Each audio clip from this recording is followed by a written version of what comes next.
This is a Dreamcast disc and is for use only on a Dreamcast unit. Playing this disc on a hi-fi or other audio equipment can cause serious damage to its speakers. Dreamcast, up to 6 billion players. Welcome back to the stage of history. Why don't we play together? Hey, it's time to make some crazy money. Are you ready? Here we go!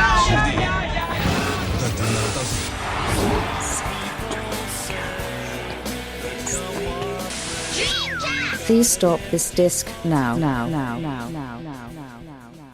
Hello and welcome to episode 79 of the DreamPod by Dreamcast Junkyard. I'm Andrew, and I'm back in the hosting chair for another themed episode, this time centred around our idea of gaming heaven and hell. Each of the chaps will choose a Dreamcast game that's perfect to them, and also one that they'd rather see burn in flames. Hopefully we won't have any falling out in the ensuing discussion. I'll do my best to moderate. This is just part one, though, and we'll have more of the guys in part two. So if you really want more of our hot takes, then we definitely have you covered. First of all, though, let me introduce the people joining me this time around. We, of course, have the wonderful Lewis. How are you doing? Hey, I'm not so bad. Yeah. Good to hear. Also joining us is the lovely Mark. How are you? I'm good, mate. How are you? Very well, thank you. Very well. Now that he's got a taste for it, we can't keep him away. It's Martin. How are you doing, Martin? Yeah, I'm fine. Slowly losing my mind, but other than that, no problem. And how are you, Andrew? Very well, yes. Not so great that you're losing your mind, but hopefully you can keep it together through this at least. Let's see. Fingers crossed. And last but never least, it's the always awesome Tom. How you doing, Tom? Wow, always awesome. Thank you very much. Yeah, just to kind of reiterate what Martin said, also slightly losing my mind, and always nice to hear how energetic Lewis sounds on these podcasts. So don't ever change, Lewis. I think me and Mark are losing our mind as well, but we're just sort of like pretending that we're not. Which may make us more insane, I suppose. We're just rolling with it at this point. You're just not that bothered. Oh dear. Well, I mean, they're up north, so maybe it's just a bit nicer up there during this whole thing. Perhaps, I don't know. Well, let's start off with something light, not north south. Who's nicer? North-south. God. Yeah. I mean, you're not even north south, Martin. You're over in Germany. That's like that's a whole different there, conversation. Yep, absolutely. No, but I've got my PAL Dreamcast collection with me and a few Japanese treats as well. Lovely. Always good. All right, so you know that when I host, I generally like to play by my own rules. So before we get cracking with Heaven and Hell, let's go around and discuss something other than what we've been playing. Although if you're able to sneak that in, then kudos. So I want to know what game you wish had been on the Dreamcast. I'm going to start with Tom, just to throw him on the coals before we start. Wow. No, by the way, nobody was expecting this. I completely took everybody by surprise. Tom, the game you wish you'd been on the Dreamcast. Okay, wow. So can this be like a completely made-up game? Or can it be a game that was on another system? Or I mean, if you want to take the time to make up a game on the spot, then feel free. Okay, so Tom's Adventure. No. Does it have to be contemporary, like of the time of Dreamcast, or come on, Andrew, define the rules here. Fine, I'll define. Yeah, it has to be contemporary. It could have been before the Dreamcast, maybe something you wanted ported, or it could have been around the time of the Dreamcast or just after it got. But yeah, nothing modern. So okay. Let's say either before anything before 2002. Let's say. Okay, excellent. Okay, well, I'm going to go for something very safe and something that I'd always like to have seen on the Dreamcast, and that is Scud Race. So a nice arcade-perfect port of Scud Race, which would have sat nicely alongside Sega Rally and Daytona and the other arcade ports on the Dreamcast. So yeah, I'm going to go safe. Sorry if that's boring, but be as boring as you want. It's absolutely fine. We're probably going to get into a very heated debate about the games that we're going to discuss very soon. So let's start with boring. Lewis, I'll give it to you next. What would you want to have seen? This was like the first thing that popped into my head, which made me realise that it is absolutely the only answer, and that is Tony Hawk's Pro Skater 3, without a doubt. Then all the others that followed. There you go. All of the Tony Hawk's games? Maybe not the really bad ones towards the end. Fair enough. Okay. Fair enough. Tony Hawk's 3 would have been pretty good. When was that? That was 2002, 2003? The very last N64 game was Tony Hawk 3. Okay. Is that right? So, yeah. Wow. Interesting fact there. All right, I'll come round. Mark. So for me, I would love to have seen some Final Fantasy games on Dreamcast, because I think, like with the graphics that could have been pretty sexy. Even some of the older PS1 ones just ported over, maybe with some upgrades on it. And I did speak to a QA tester via my work one time who swore blind that he was asked to look at a port of Final Fantasy IX for Dreamcast, which then didn't ever happen. But I mean, that was like his little claim to fame when he found out that I was into Dreamcast. I mean, that would have been amazing if it would have happened. But again, it's one of those where it's, we can all dream, can't we? We can, yeah. That would have been pretty cool. It would have been really cool. Yeah, definitely. All right then, moving around. Martin, what would you have chosen? Metal Gear Solid. That would be my choice. So I'd have Metal Gear Solid. I don't know. Ideally, it would be a completely bespoke version for the Dreamcast, a la kind of Code Veronica. But it could have been perhaps the first one in a high-res port. That's what you kind of see a lot of today. But perhaps, just Metal Gear Solid 2 coming out on the Dreamcast. But whether it would have fit on a GD-ROM, etc., etc. But let's just say it can, for argument's sake. Yeah. That would have been awesome, but and again, it's a shame that the Dreamcast didn't get the third party support that it kind of deserved, really, because we would. I'm guessing if people like Konami and Square had, if they had supported the Dreamcast, we would definitely have got things like Final Fantasy and Metal Gear Solid on the Dreamcast. But that's kind of harking back to our What If episode there a little bit. But yeah, good choices all. I'm not even sure what I would. I kind of came up with this question just before we came on, just to kind of mess with you all. Haven't really thought about it myself. Mission accomplished. Really. Yeah, mission accomplished. I'll go left field or something and just say Halo just for the laughs, because if Microsoft had never come out with the Xbox, who knows where Halo would have gone, or even if it had come out. But yeah, Dreamcast would have been interesting for that. All right. Sorry to mess everybody's minds up now. Hopefully you've all remembered what your Heaven and Hell games are, because that's what we're jumping into next. So I'm going to start with the hard question out of the two. So your Hell games, which, is going to be a difficult one. Are these going to be games that you just absolutely hate, that everybody else kind of feel the same way about? I'm looking at you, Spirit of Speed, although James maybe wouldn't agree there. Or is it going to be a game that everybody else really loves and you just can't stand for whatever reason? I'm going to come to Lewis. What's your Hell game? I'm going to cheat a little because I'm not going to talk about one game, but more a theme of games, a type of games, and that's games in a specific genre. And there's little hellish bits that have made their way into other games that I love, and that is anything that is rhythm based, or anything that has mechanics that requires me, who has really bad dyspraxia, to test my reflexes. I know Mike, if he hears this, he'll rage at hearing this, but Space Channel 5 is like a big one.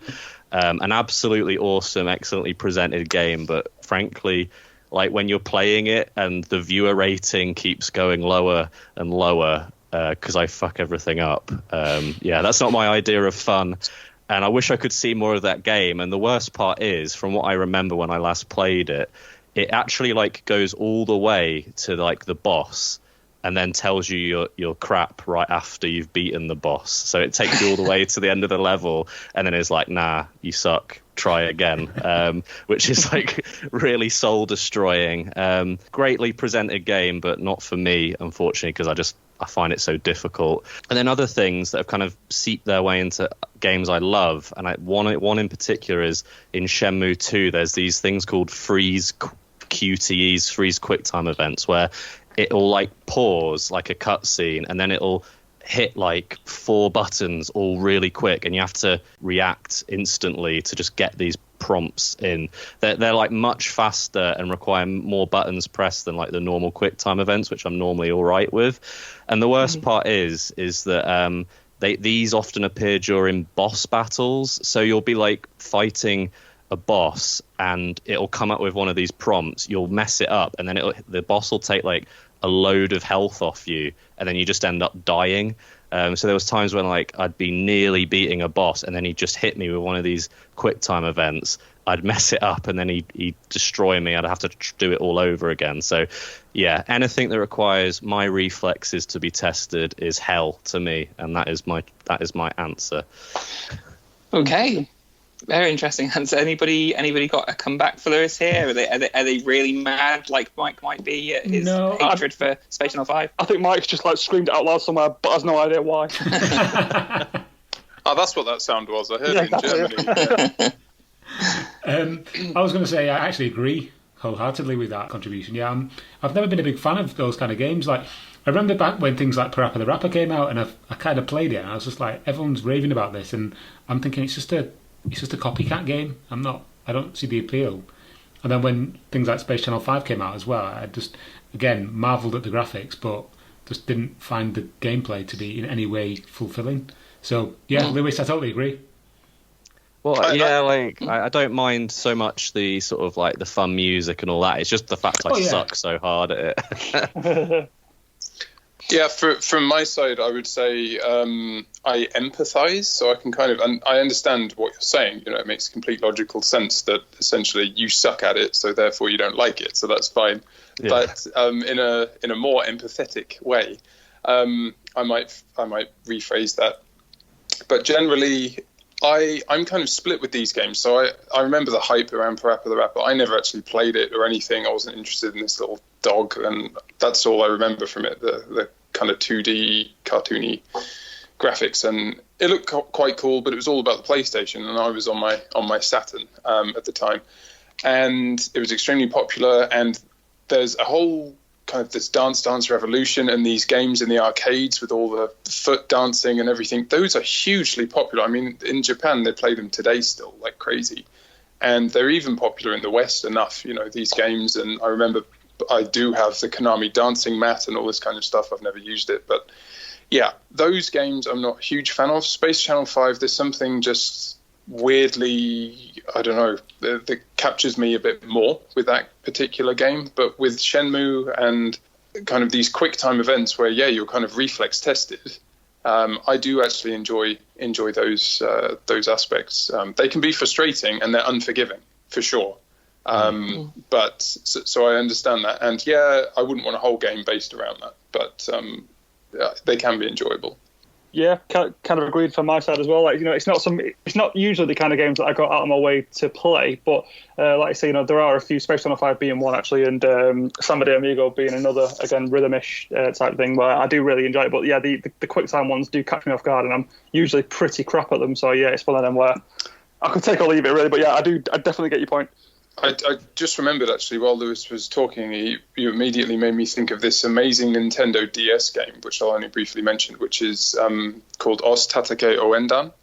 And it's a rhythm game where you tap with the stylus in different areas and draw following this kind of beach ball that moves around and everything like this. And with the Japanese J-pop that they have in there, and when you get it right, all of the animations, it's a very Japanese feeling game. And that translates into the arcades and everything. Like there's on the Switch, you can get this Hatsune Miku control keyboard even for your, you know, the arcade sized big buttons to bash in your Japanese apartment very quietly. So yeah, there's some appeal.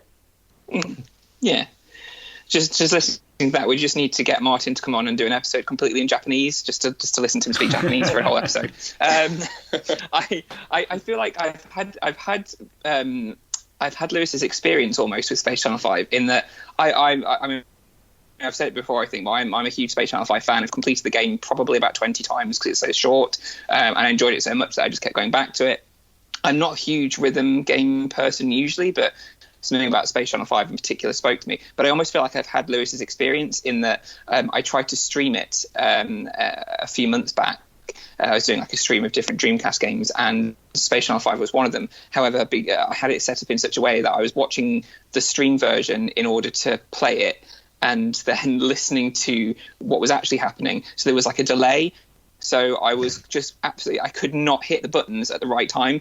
And because it was all going wrong, you know, I was really depressed and sad, and people kept leaving, and I was, it's such a horrible game when it's going wrong. So I almost feel like I can understand exactly where Lewis is coming from with that, because if you're not having the best time with the game, it's not one of those games that gives you a trophy for participating. It's not going to tell you you're doing really well. It tells you your shit. It's very it's soul destroying, unplayable with lag for sure. Yes, absolutely. So definitely we'll never be playing it in that manner again. Okay, let's move on then to Tom. Okay. What's your hell game? Okay, this is one that's going to get people like literally throwing their MP3 players or their iPods at the floor. And don't worry, it's not Shenmue. It's nothing like that. My choice for hell is Echo the Dolphin, Defender of the Future. And the reason for that is not because of anything around the way the game looks or the way the game plays. It's the fact that I personally, this game is like a mountain to me that I never managed to scale. And the reason for that is that I just constantly found it far too difficult. And, I know that we've talked about this game in the past, and I know that some members of the Junkyard team, such as Scott, our guy who lives in Australia, he's a massive fan of this game. And the fact that he explained to me how the story goes and how just mind-bending the whole tale is, of the way the dolphins kind of like desert Earth and all this kind of thing. I was like, yes, I want to play it again. I want to give it the time to actually get into the game and really give it some time. And I tried again, and I still came up against the same things that stopped me from enjoying it the first time, which was a complete lack of direction, a complete sense that I have no idea what I'm doing, I don't know where to go, and just kind of swimming around in circles, not having a clue what I'm meant to do to progress the story. And then like being Prime Minister. Well, yeah, basically, yeah. But then when finding the places that I'm meant to go to, coming up against other obstacles that are just impossible, to me at least, to overcome, races against things that are far too fast, finding things that are just, you're not told where they are and there's no map or anything like that. It just seems like an impenetrable fortress of a game that there's no way into, and unless you really, really persevere with it, you're not going to get any enjoyment out of it. I know that the original games on the Mega Drive were similar in that they were kind of like maze-based games, but they were 2D. You had the benefit of it being on a 2D plane. With Echo, Defender of the Future, you were literally just cast into this 3D maze of opaque water, and no general direction of what you're meant to do. I mean, some people might like that, but for me, it is literally hell because I don't have a clue what I'm meant to do. Imagine a Ubisoft game from now, which is this massive open world, but you're not told where you're meant to go, and there are no towers to climb, and there's no villages to go to, and there's no people to speak to. You just kind of adrift. You're just a fish. Yeah, technically a mammal, but yeah, I mean, otherwise, and the real thing for me about this game that makes me hate it even more is the fact that it is so good looking. It's an absolute masterclass technically for the Dreamcast. It's one of the best looking games on the system, in my opinion. But the fact that it's so impenetrable makes it even more annoying that it's so difficult, and I just don't like it. I hate it for that reason. I hate it. I can feel the hate just coming off you. Anybody got any thoughts on Tom's hatred for this game? Anybody agree? Anybody vehemently disagree? I've got to say, I completely agree, Tom. I mean, I used to like Echo games like back in the day, but yeah, I do think that the concept is a bit boring, and like I say, it's quite a big world, and you are just kind of going around in circles, wondering, is this the right way? Is this the right way? I'll be honest, I've got it. I played it twice since it came out. Probably lasted half an hour both times, and then just turned it off and never thought about it again. So yeah, I'm fully in agreement with you. And that's the crime here. That's the crime at play here. Apparently, this storyline is absolutely amazing. I can believe it as well. Because so many people, I'd never know. So many people just get so frustrated with it in the very early stages that we never see any more of it. And that's the thing. It should have just been, go here, do this. Once you get to grips with it, the storyline unfolds nicely and like in a manner that is enjoyable, but it just isn't for the fact that the difficulty level is so high. For me, it's a crying shame, really. I too also own it, and I've only played it a handful of times, and I completely agree that it looks fantastic. But the progression isn't. It's not that you need to be given everything, spoon-fed exactly where to go constantly all the time for everything you're doing and play a very linear game.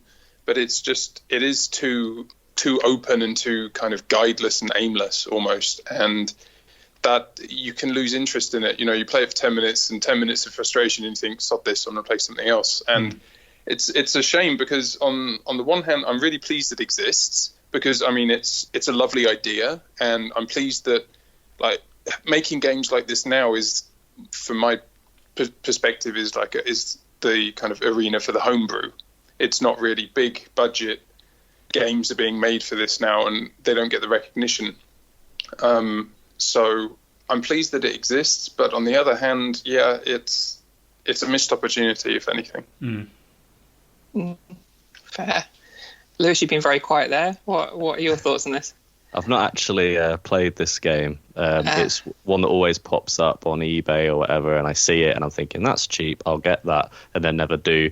But maybe just as a sort of a positive end to this whole Echo saga, maybe it is a game that we should have brought to modern systems, and they could add all the things that are missing from it, like actually letting people know where to go and stuff like that. Maybe that would save everything that's good about it. Yeah, save the dolphin. Yeah. Save the dolphin. That's true. I would definitely, personally, I would agree with everything that was said. I've played it a handful of times and just don't get it. I just don't get it. So yeah, I agree. I'm not sure I'd say it was hell. I wouldn't be as angry as you are, Tom, maybe. Scott is the only person who I know who's actually played it to any level of completion. So, everyone who I know who's played this game says, oh yeah, I played it for 5 minutes, didn't understand what was going on, and put it down. And that seems to be almost exclusive to, this game. It's Scott. Maybe you have to live down under, near actual dolphins to get it. Possibly, if you're in England and you're there's no chance the North Sea is a mess, and then you've got I can see. Yeah, sorry. If there's any loud bangs shortly, there's thunder and lightning over my house so loud that my house just shook slightly. That's pretty impressive. Yeah, drama. Yeah, literal hell is coming. Exactly. Yeah. Well, in that vein, then let's come to you, Mark. Let's talk about your hell game. While hell is raining down on you. What is the game you've chosen? So again, this one might be a bit controversial, and it's kind of unfair really because I'm now judging it with modern eyes, whereas I think I used to judge it differently. But this one for me is MDK2. Which is a game that I've come back to play.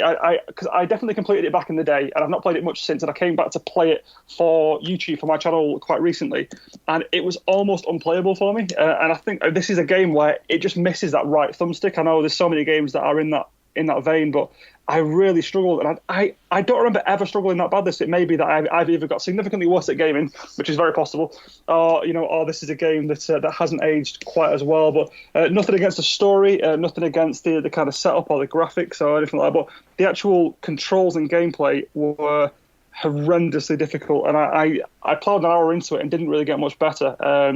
And it did ruin it for me a little bit. But again, back in the day in 2001 or whatever it was, I didn't quite feel the same because this was the height of what I expected. But now, looking back with modern eyes, it does feel very, very dated, and it's one I didn't particularly enjoy, unfortunately. But I'm sure I used to. It's a weird thing to think about, but yeah, it's not a game that I'd be open to playing again, really.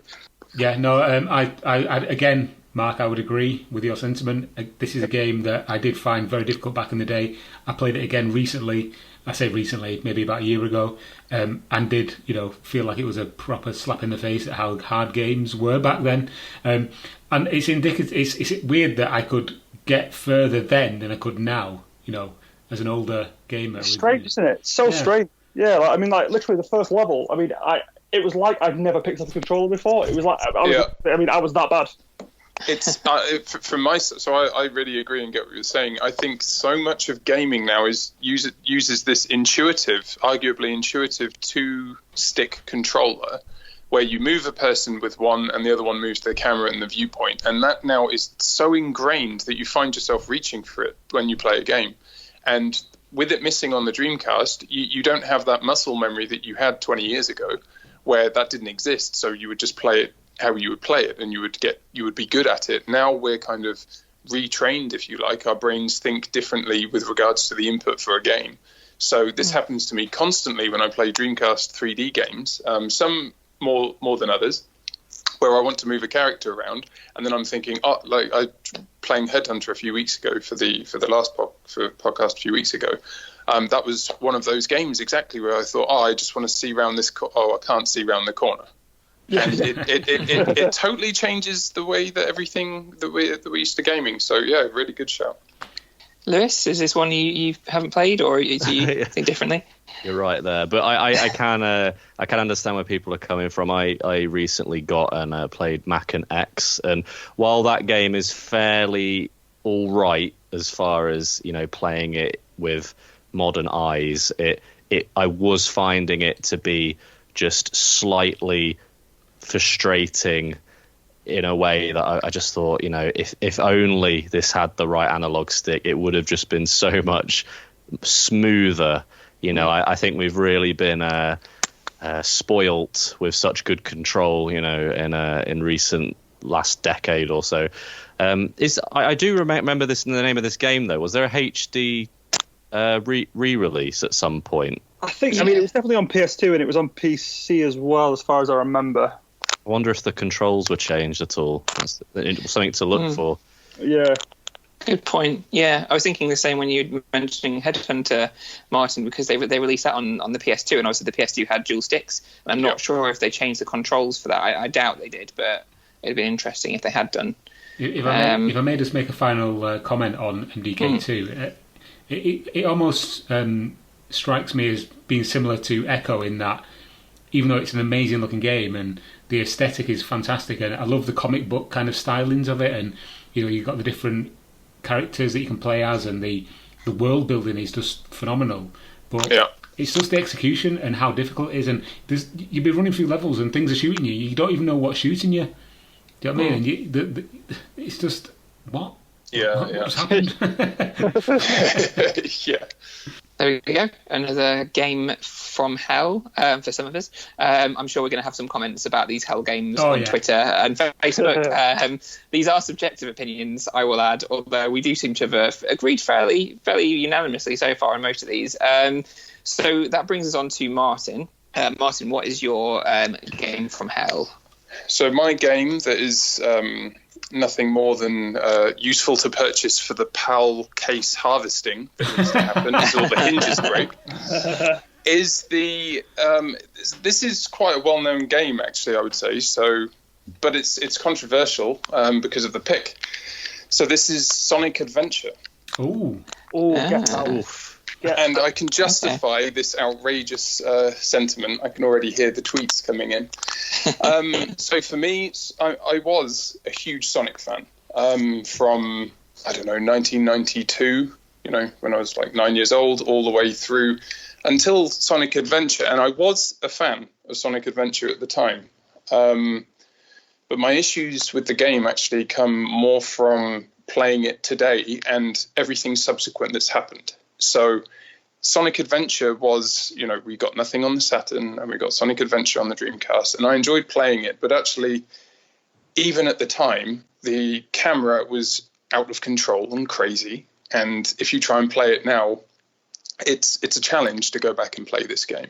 I would much sooner, and I know many other people do, would rather pick up Sonic 3 or even the excellent Sonic Mania, games like this, and I would have preferred something in the style of Sonic Mania to have been released. I understand all the reasons about turning for 3D and everything, but without the dual analog sticks, you can't control this absolutely batshit crazy camera, amongst other things, and then you've got this very weird storyline, and it's got its charm. I really enjoyed the chows and the VMU interaction, and it's an important game for the Dreamcast.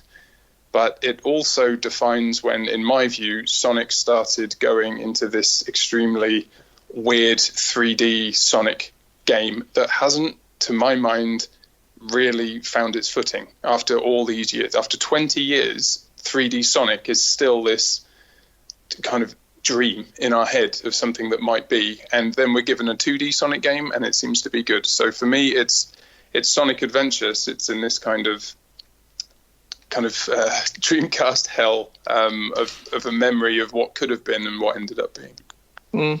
I feel like I need to. If I could applaud and it'd be like a big round of applause, I would do that because I feel exactly the same way. Oh, you swear to God. Feel exactly the same way. Raging already. Oh, this is where we're going to start the fight. I mean, I don't know if anybody knows here, but I wrote a book and never mentioned it at all. I won't go into it now. We'll talk about it another time. But I mean, my retrospective on Sonic Adventure is almost exactly as Martin says. It's at the time it's a game that was incredibly important for the Dreamcast, and it continues to be an important game for the Dreamcast and its history and the history of Sega and 3D gaming. But it's not a great game, and it's just I've never enjoyed it that much, to be honest. Beyond the first level, perhaps the first level kind of shows you the promise of the game, and then as soon as it kicks out into the hub world, you go, oh, and then it just from there it's just like, oh, okay. So I agree. Let's hear somebody who obviously doesn't agree. Who is Mark? Well, vocally doesn't agree. If I may, before Mark destroys this game, or rather, so tells us how great it is. I'd just like to echo something you said there, Andrew, about the first level. I think a lot of people, when they first played Sonic Adventure, would have been on the demo that came with the Dreamcast. And it would have been, wow, this is amazing. Look at it. It's the action stage, the first one where you're in that sort of tropical desert island world, not realising that as soon as you get past that, as you say, again, you're into this hub world and it's like...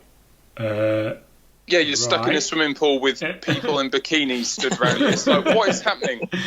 You've got Emerald Coast and it's awesome. And I remember exactly as you say, Tom, with this demo and oh my God, and the music of the intro. Yeah. I don't even like that type of music, but I love that.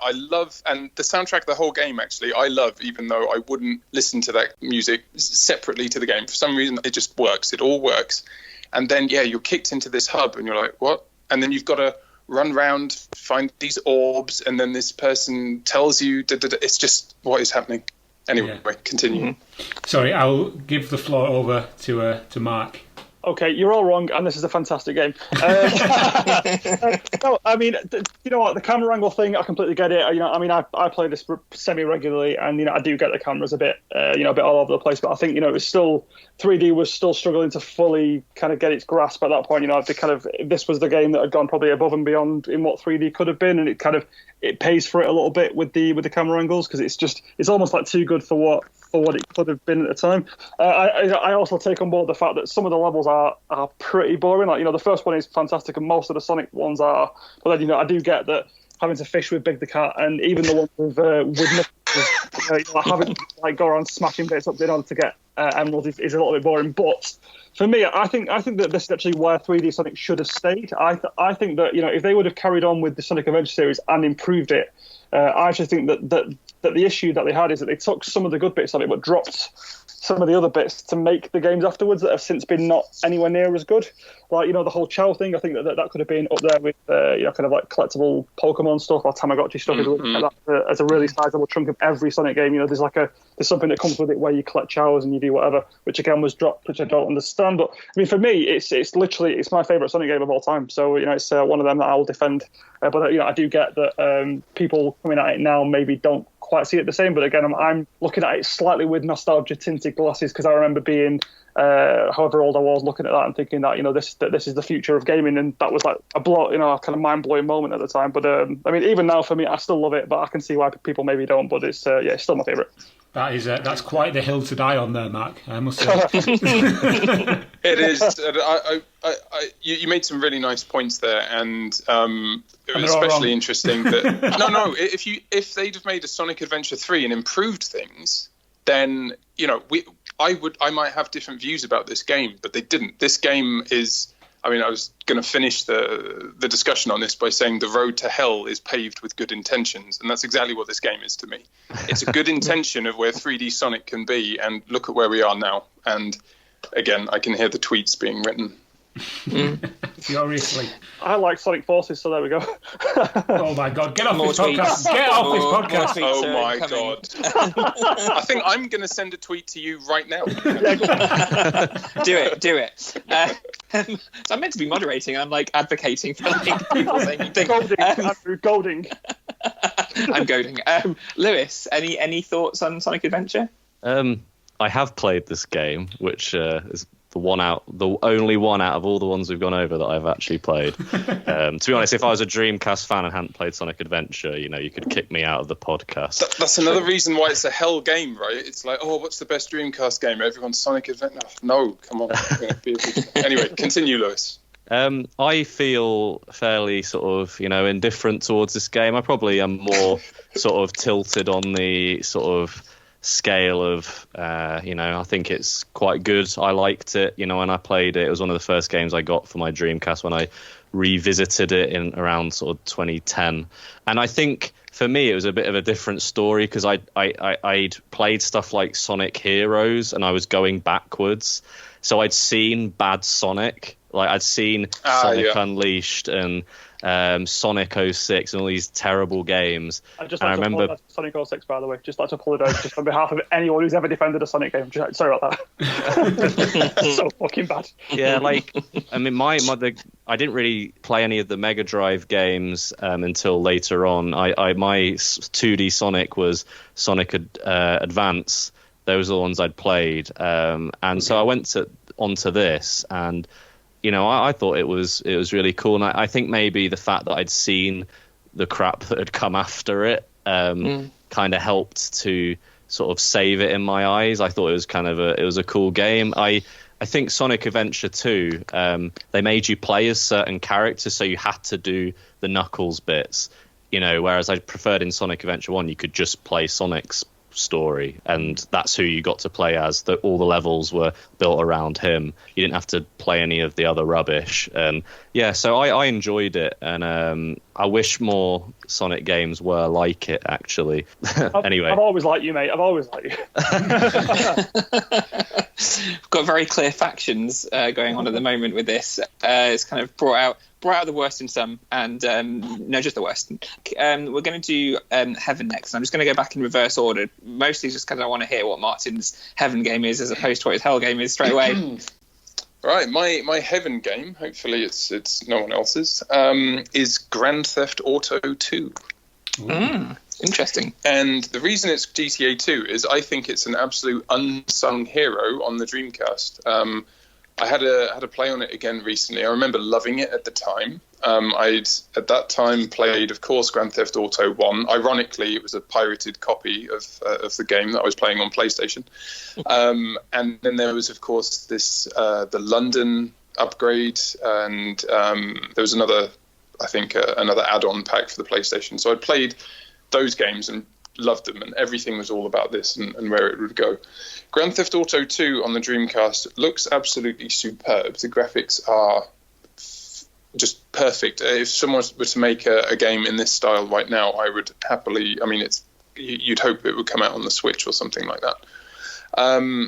The music is fabulous. The gameplay is extremely tight and clear with what's happening, and you've got these rival gangs that you have to appease, or not. You can start gang wars, and there's loads of missions to do. It's got the kind of infamous, but not included today, killing spree mode, which is, you get a weapon, and then within a certain time limit, you've got to kill a certain number of people. And for obvious reasons, they've taken that out of the game now. But it's challenges like that, and it feels very gamey, and it doesn't feel like a life simulation. It really feels like a game. And the only complaint I have about the game, really, is that every time you get into a car, the radio starts from the beginning. So it's a bit of a programming glitch. So every time you get into a car, you always hear the kind of intro music for the radio station, the first song. So if you want to hear more of the radio, you have to go driving around to hear more of the radio. That's really the only complaint I have with the game, because it plays really well. And like I said, it's kind of forgotten because GTA 3, with everything turning 3D, is this big, landmark game. And it is brilliant, and that's a whole other separate topic. GTA 1 gets the recognition for being the first Grand Theft Auto, and I really feel this is forgotten. and it really is just great to pick up and play. It's extremely, it's a heaven game. It's in my collection. Wow, it's nice to hear somebody actually talk about the Dreamcast version of Grand Theft Auto 2, because again, like as you said many times, it is like a forgotten port. You know what I mean? And I have to be honest, it's one of them games again that I played for not a great deal of time, because I didn't really give it the time of day, just because I think at the time Grand Theft Auto 3 was on the horizon, so I was kind of looking more towards that. But yeah, wow. I mean, I think it's that kind of weird, kind of near future aesthetic that it's got that makes it kind of stand out. It's like there's no other game in the series that has like a futuristic vibe to it. Mm-hmm. So I think it allows it to be more off the wall with its like missions and weapons and vehicles and that kind of thing. Yeah, absolutely. It's really kind of unique and sets itself apart. And because the Grand Theft Auto of today is extremely like realistic and of now, right? You could, if you squint, you could think that it's actually just downtown LA, whereas this is some kind of futuristic dystopian-ish New York, and it's almost like retro-futuristic in it, though. Like sort of like a 1920s future kind of thing. Yeah, with these cars with the big flared arches and all this kind of stuff. But the graphics are amazing. If anything, I guess another complaint would be that some bits are a bit dark. But yeah, I mean, you can see that on TVs back then were actually CRT, and you really got to see everything anyway, even if it was dark. So yeah, nice points, Tom. Has anybody else got any particular thoughts about GTA 2? I haven't played this game. Damn, I'm really failing today.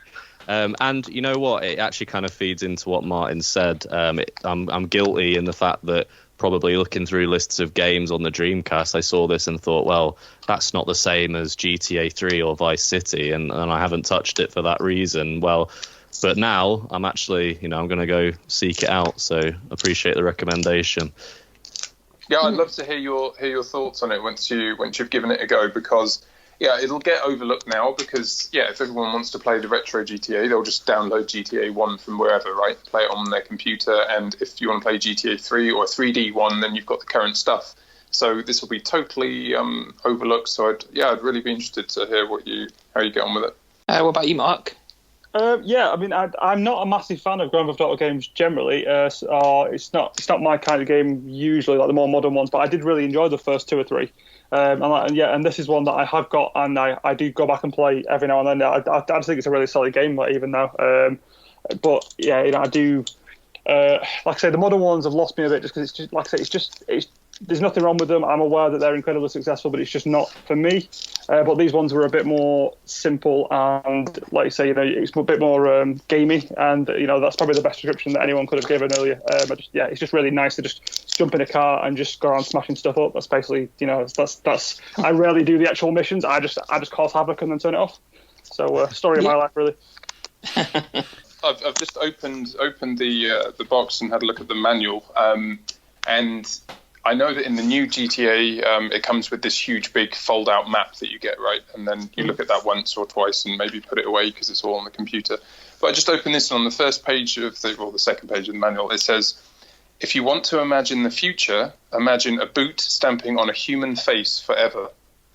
And that's a quote from George Orwell, 1984. I was going to say, and then that's George Orwell. Yeah, exactly. And then on the next page, it says, 3 weeks into the future, 1 teeming city, 7 street gangs, unlimited criminal opportunity. Society is in rapid decay. I mean, it's just, I love this stuff. Someone took the time to come up with all, and now it's just, of course, it's in the game, and the games are absolutely epic and amazing. I love GTA 5 and GTA Online, but this has real charm. So, there.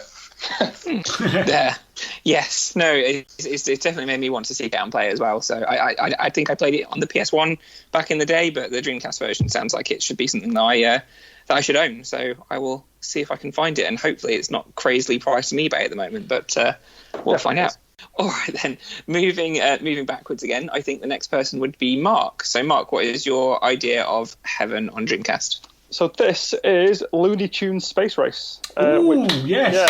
Which is my favourite racing game on the Dreamcast, and that is saying something with MSR and Sega Rally and all the good racing games. But this game is just fun. It's just so much fun. It's just this is what Wacky Races should have been for me. It's just every single person that I've had play this has come out and they've loved it. I've even got the missus playing it. I've had 4-player when I've had friends around and we've kind of put the computer on and stuff.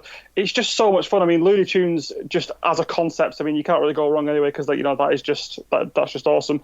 But then even the controls, I think, was very, very good. The cel shaded graphics still stand up today. You can play it, and you wouldn't ever question whether that was a Switch game or not. It could be ported just directly, and it would look fine with no enhancements at all. It's just really good. It's just fantastic. It's literally my go-to game whenever I'm just a little bit bored and I've got an hour to kill with the Dreamcast. It's always Looney Tunes Space Race.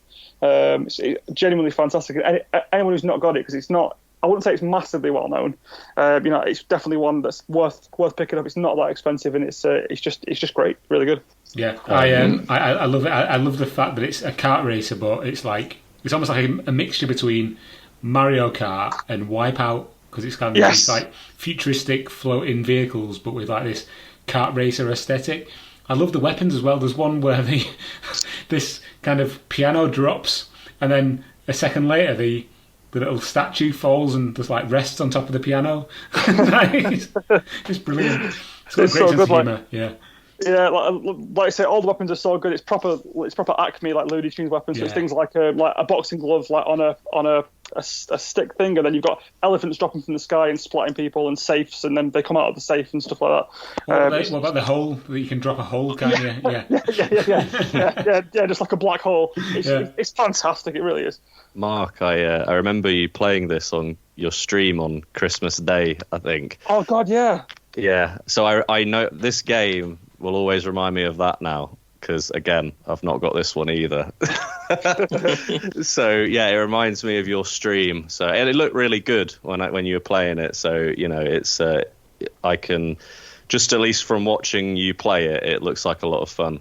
Oh no! Well, do you know what, mate? Because I literally picked it for the Christmas Day stream for that exact reason, because I just thought it was a bit of a happy, fun game. So it's nice to see that you've held on to that, mate. I appreciate that. I think just like Grand Theft Auto 2 as well, it's got a really kind of authentic feel about it, like the aesthetic of it. You've got it very much feels like you're watching a cartoon with all the cutscenes and the different like sort of transitions between different like menu screens and stuff. And it even has a really kind of cool championship mode, doesn't it? Is it who is it? Oh, what's his name? The big chicken that's kind of narrating it. Is it Foghorn Leghorn? Yeah, that's the one. Yeah. So you've got, and obviously with the space kind of aesthetic to it, you've got like characters like Marvin the Martian getting involved as well, and it's literally like playing a cartoon.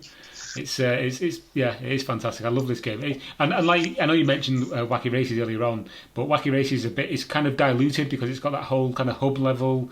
This is just like race, and each stage has got its own kind of amazing Acme infused and like theme to it. So definitely, and it's even like little things like just the reactions of the characters. So like if you shoot like Wile E. Coyote, he holds up a sign that just says "drat" and stuff like that. It's like it's so funny. It's so good. So sounds pretty cool. I think that's a great shout, and similar to GTA 2, I guess. And as Tom was saying, it's one of these games that it stands the test of time completely well. It looks so good right now. This game, it really, really looks amazing. There's only a few things that you would kind of upgrade graphically in order to say have it on a current gen system, even the PS4 or whatever. It looks amazing. It plays really well. Arguably, it's better than Mario Kart. Mario Kart is good, and I've got it, but it's not brilliant. This has so much more to it than Mario Kart. In the charm that it has.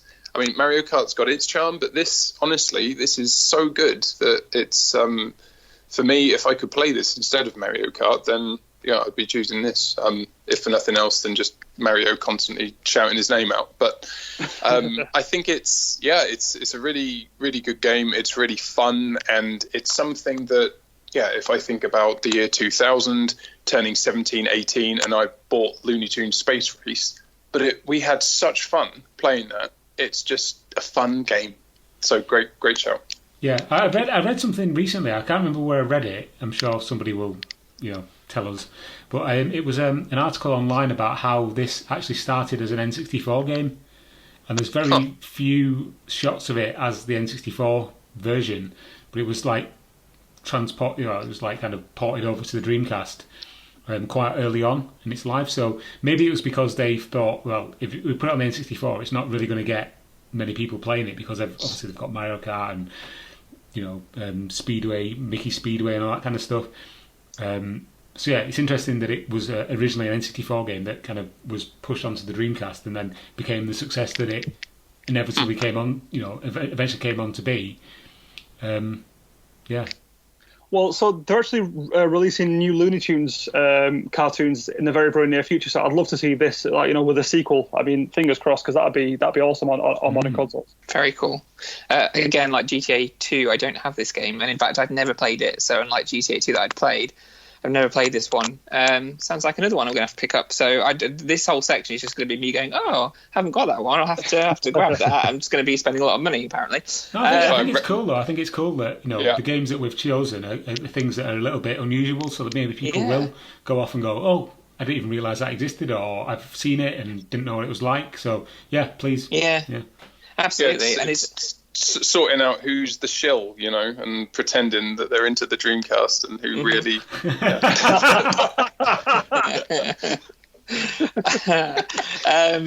But yes, but it's very much like as well. We were talking earlier. It's kind of like. Wacky Races is the one that people go for, I guess. If you want a kind of a racer that's a bit cartoony, people generally will kind of pipe up with Wacky Races. So the Looney Tunes one is like like I say, it's just one that people don't really think about too much. So yeah, definitely an interesting one. Moving on from talk of shills, let's go to Tom, who's definitely not a shill. What's your idea of heaven? Right, okay. My choice is a game that came to the Dreamcast quite early in its life, and one that is, it kind of splits opinion, but for me is a really good example of arcade racing on the Dreamcast, and that game is Buggy Heat, known as TNN Hardcore Heat on the American Dreamcast. And there's something about it, even though it kind of seems to be a very basic arcade racer, it does actually have layers that you need to find beneath the initial kind of, it's there's an arcade mode where you have to do, a certain amount of races, you do that, you do another couple of races, you do that, and then you do another couple of races, and then you do that, and then that's it, that's the end of the game. There's not a great deal to it, but there's several things about it that really kind of endeared it to me. And the first thing that endeared it to me was the fact that it's got these kind of like weird drive avatars that don't really appear in gaming until the Xbox One appears, like, many years down the line. So you don't just choose a car, you choose a character as well. And when you're playing the game, these characters are shown on the screen, with different different facial expressions, which relate to how well they're doing throughout the race. On top of that, there's a mode where you can actually train an AI VMU file to race as you. So there's stuff in here that is really like, it sounds like a cliche, but before its time, and things that were never really promoted with the game other than in the manual, kind of at the back. So yeah, it's a bog standard arcade racer. It looks good for the time, but it does some really interesting things with AI and characterization of drivers, which I really love, and for some reason it just really stuck with me. The gameplay is tight. The tracks, even though there's only 6 of them, they're very varied. It's just a great fun game. I can't really pin down what it is I like about it, but I just love picking it up and having a quick blast. I don't know. There is one thing I just wanted to read actually in the back of the American game case. There's a behind where the CD goes. There's a little bit of text. And I just thought it just sums up the 90s perfectly. So I'm just going to read it to you now. It says, mudslinging, air catching, jaw breaking, stomach turning, rock pulverising, squirrel flattening, gnat smashing, forest creature terrorising, out of my way, eat my dust, stick it in your ear, this road ain't big enough for the both of us, all terrain, off-road, stump jumping, big bad boy vehicle. And I just thought, yeah, you take the disc out, and it's just like, that's amazing. Isn't that Trump's 2021 election portfolio manifesto? I would love it if that was true. But yeah, it's just that just sums this game up perfectly. I love racing games. I love off-road racing games. This one for me is just game in heaven. It's so simple. It's just a great game. Amazing. Sorry, I was just going to say, video game manual copywriters in the 90s were really kick-ass, weren't they? Or that's awesome. Wow. Yeah, that's a lot of text to have in just that little bit as well. Is it quite small text? Yeah, well, no, it's quite big. It's the whole size of a CD. So you take the CD out, you can see that behind the CD. It's like, wow. But yeah, there's loads of little of the features in this game that just kind of make you go, wow, I've never seen that before. For example, in one of the view modes, there is a way that you can play in first person, and you've got in the bottom lower left quadrant of the screen, it literally takes up a quarter of the screen. You've got the view from inside the cockpit, so you can see the driver's feet, hands changing gear. I'm like, why is that? Why have you put that in the game?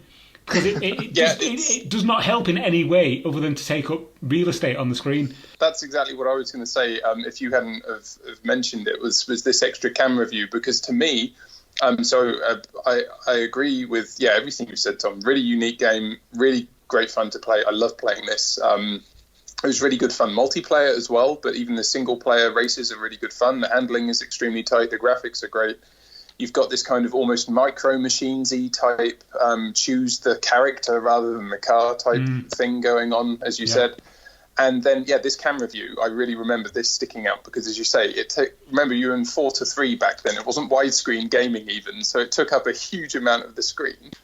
And it just reminded me of all of the BTCC, like the British Touring Car Championship that you would have. With an in-camera, exactly as you say, it doesn't show you anything other than the steering wheel and the gear changing and the pedals, like racing drivers do actually get. So someone took the time to program all that. It's just, I love it. And it's a fully 3D model as well, just like down in the bottom left-hand corner of the screen. It's like, what is the point of that? Other than just to say, look what we can do. It's Dreamcast. This is what you can expect now. Quarter of your screen taken up by this. Exactly, but it really makes you feel like there's another person, like this character is racing, and that kind of ties into the AI, the really interesting AI thing, because you could kind of train your AI and then let it loose running a race for you and see if it could win as you, which is just extremely weird and unique, as you were saying. And just a really, again, I'm going to guess that not everyone's played this and that you should put it in your list to play.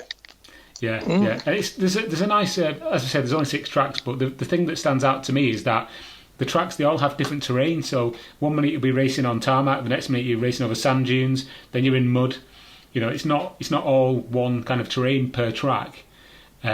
It's a really cool game. I'd love this. This is never going to happen, but imagine a new version of Buggy Heat would just be amazing with like the AI training and the different terrain. And oh god, I'm getting a bit hot under the collar here just thinking about it. Just leave you to it, Tom. And one more thing I must mention. It's got the best name for a car in any racing game ever made. Right. There's a car called Dreamcast. Right? It means nothing. But, it's there if you want it. That's going to be someone's Twitter handle, surely. Drankshenka. Lewis, is this one that you've played?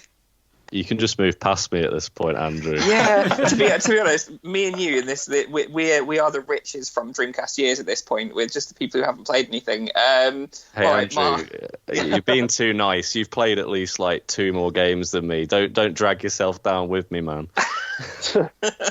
Poor Rich. He really hasn't played anything.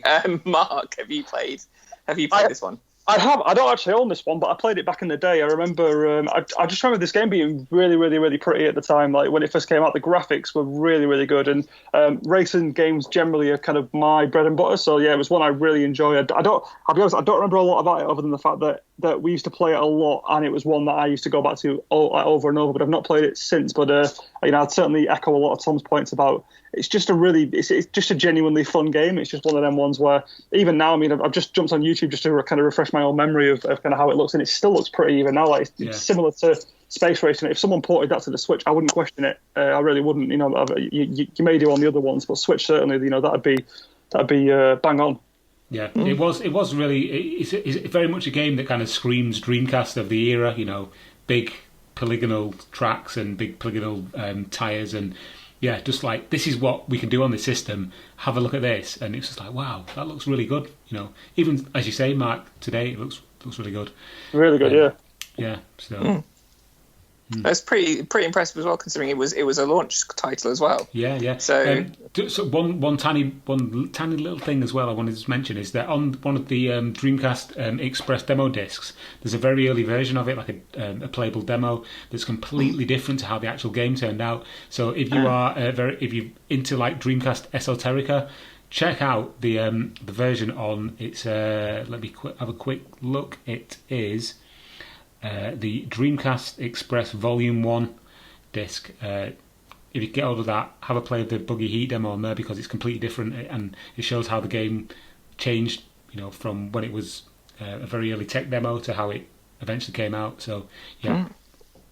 Very interesting. Another one I'm going to have to add to the list. So that's 3 so far. Let's see if we can make it 4 for 4. Lewis, what is your idea of Heaven on Dreamcast?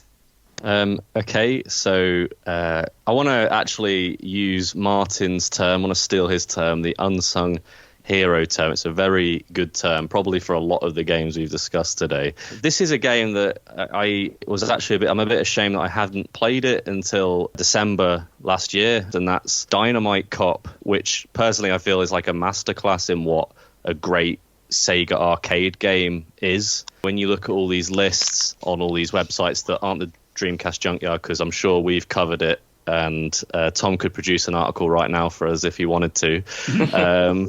But yeah, like you don't hear about Dynamite Cop. Like no one talks about it. You kind of hear a bit about Die Hard Arcade on the Saturn, but yeah, I don't hear really. Like I don't when there's these big discussions. I couldn't tell you if I've ever seen that many people come up with Dynamite Cop, and it's a game that absolutely deserves attention. I mean, I'm not really into beat 'em ups. I played a few, and I'm not all that bothered by the genre. I find that some of them can be kind of a bit boring or lack variety. I feel like I'm just strolling along, and I punch a guy, then I pick up a weapon. But I feel like Dynamite Cop is not like that at all. And I kind of want to compare it to Power Stone 2 a bit, which is another one of my favorite games, a Heaven game, despite it being a different genre, because of the way that the scenery and the backdrops and the arenas constantly switch and change. And obviously in Power Stone 2 you've got a lot of really crazy weapons, but Dynamite Cop probably takes the crown for like the most ridiculous weapons. I played it the other day just to sort of give myself a reminder of how good it was.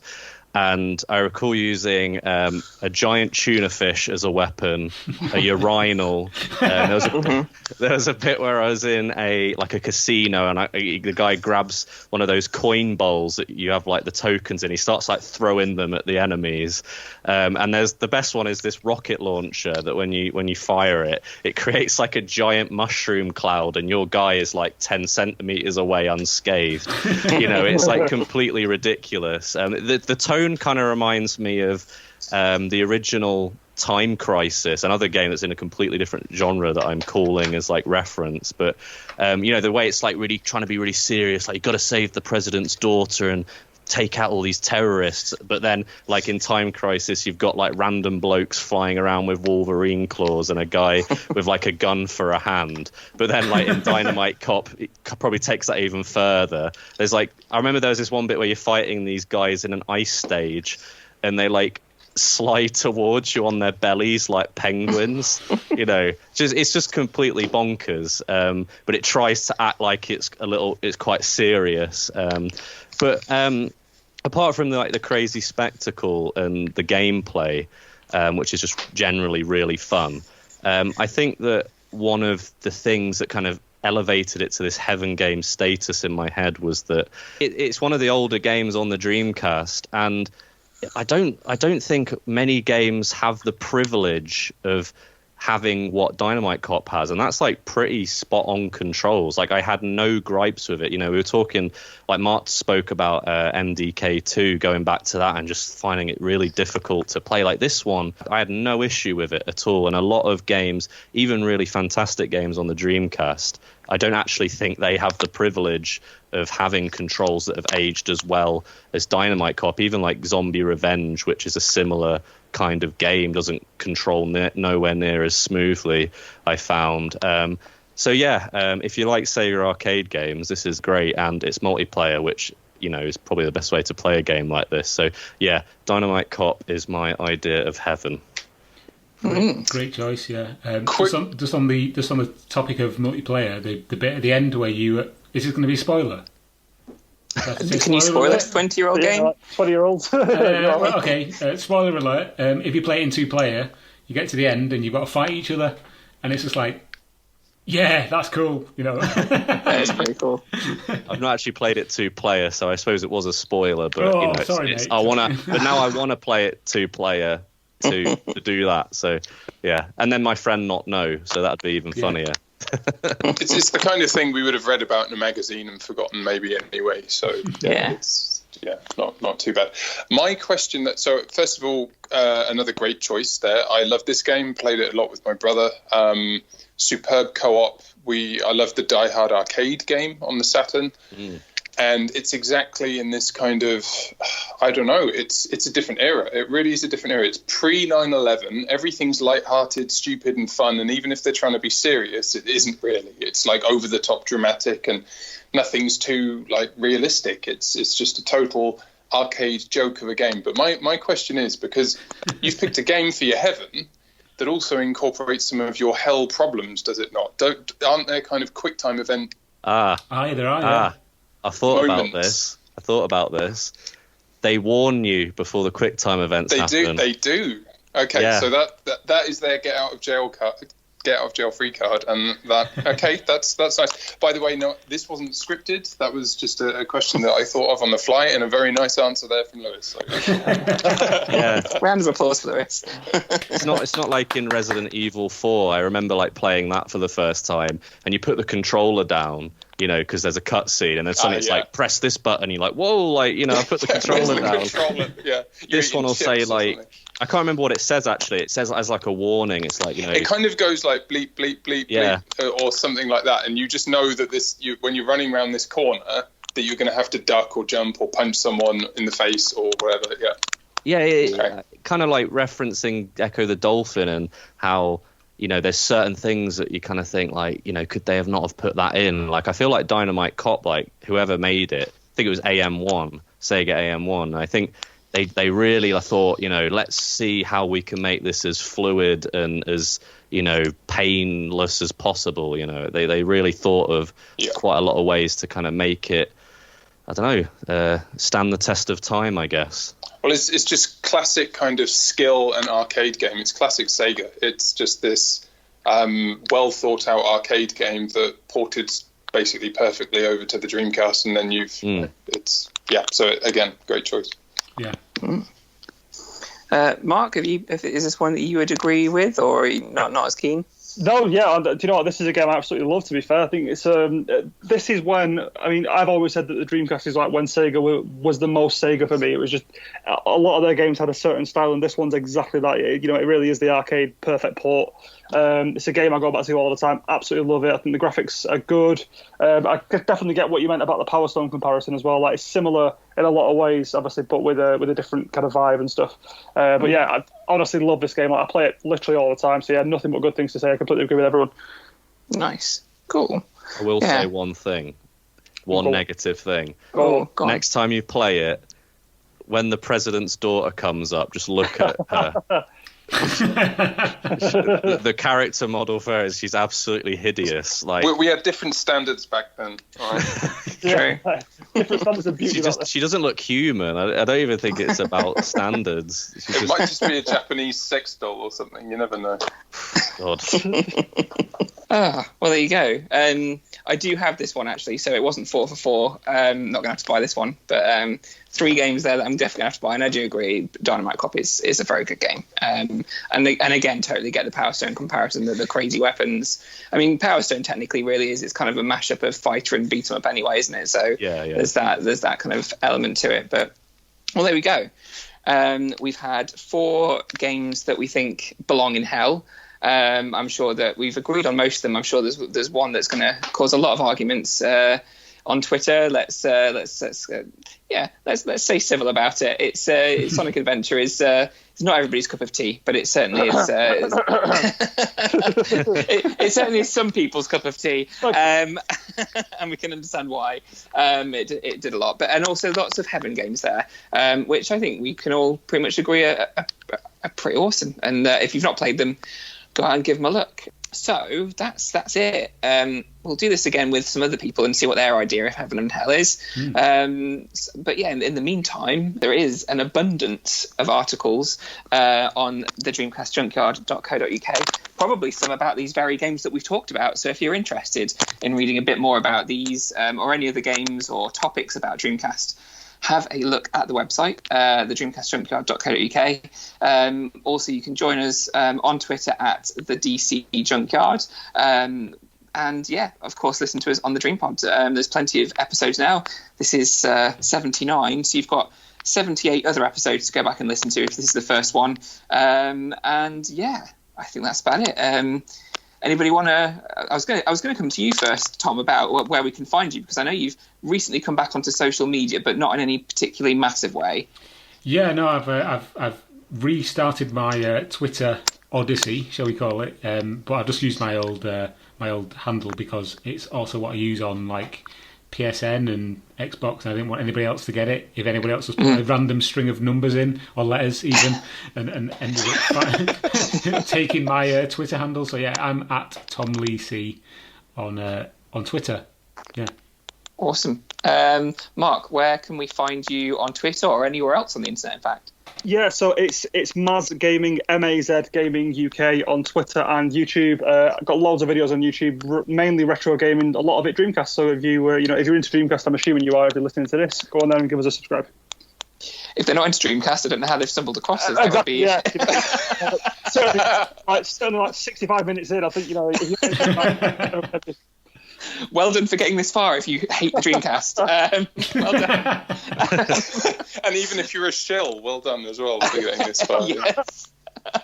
Martin, coming on to you, where can we find you? You can give me internet abuse at Sega Collection on Twitter and my Sega Collection on Instagram, and tell me how wrong I am about Sonic Adventure. Go and do that right now. Lewis, where can we find you? You can find me on Twitter at LewisJFC. That's LEWIS, not the other way. I've said that before because for some reason I get really frustrated when people spell my name wrong. I don't know why. I think I'm just going crazy. But, we all are. Anyway, just use numbers crazy for your name, like Tom. Yeah. Hear me go crazy on Twitter. There you go. Have fun. Lovely. Yes. You can find me at Oddment84. If you really want to find other stuff that I do, it's at Dreamcast Years. And like I said before, we can all be found at the DC Junkyard. So yeah, that's it. Thank you very much, guys. That was a really great chat, I think. Yeah, indeed. Absolutely, yeah. Enjoyed that, mate. Yep. Well hosted. Thank you very much. I wasn't fishing for a compliment, but thank you. Until next time, see you all later. Bye. Bye. Bye. Bye. Bye. Please stop this disc now.